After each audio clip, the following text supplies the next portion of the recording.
not so intimidating right now, but imagine hundreds and thousands of these boring into your flesh. Hi YouTube, welcome to another edition of Horror Hands, and for this video I'm going to be talking about Squirm, a favourite of mine from the 1970s, a great killer animal movie and a favourite from childhood as well. This one, when I was a kid, it didn't come around all that often.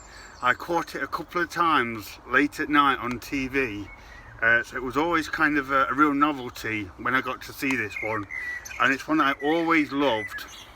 And as a kid, I kind of hung around in places like this, and I was always fascinated to see how they made this movie about killer worms. I never quite knew how that would sort of come out on the screen, but Squirm was always one that never disappointed. I got lots of glee from watching this one.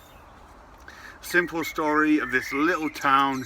They have a thunder and lightning storm, and the lightning strikes like a power cable and sends surges of electricity into the ground, and it sort of electrifies and charges up all these worms which come to the surface kind of angry, and they just sort of they go around town burrowing into people's skin, infesting their houses, ending up in people's food and drink, things like that. It does make you squirm. I'll give them that. If you don't like your creepy crawlers, this movie will definitely have an effect on you.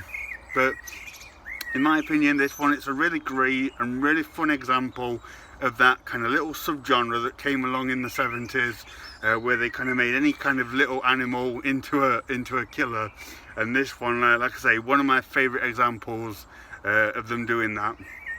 Directed by Jeff Lieberman, who was a really good director. He's pretty underrated, and he does a good job here with the content that he has.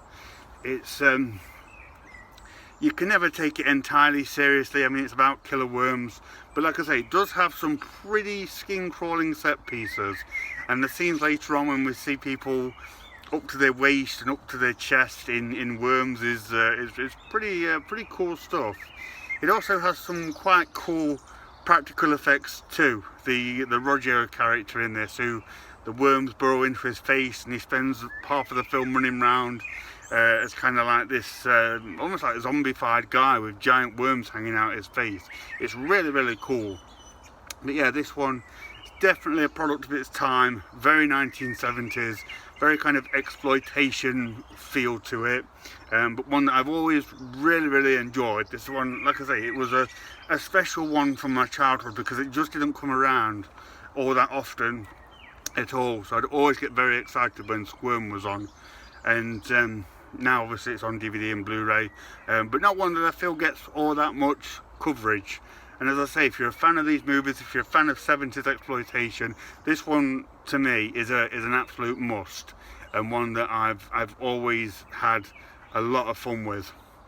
So let me know if you've seen Squirm. Let me know what you think about it. I'd love to know what other people think of this one, and if you like it or not. Thank you very much for watching, and stay tuned for more videos.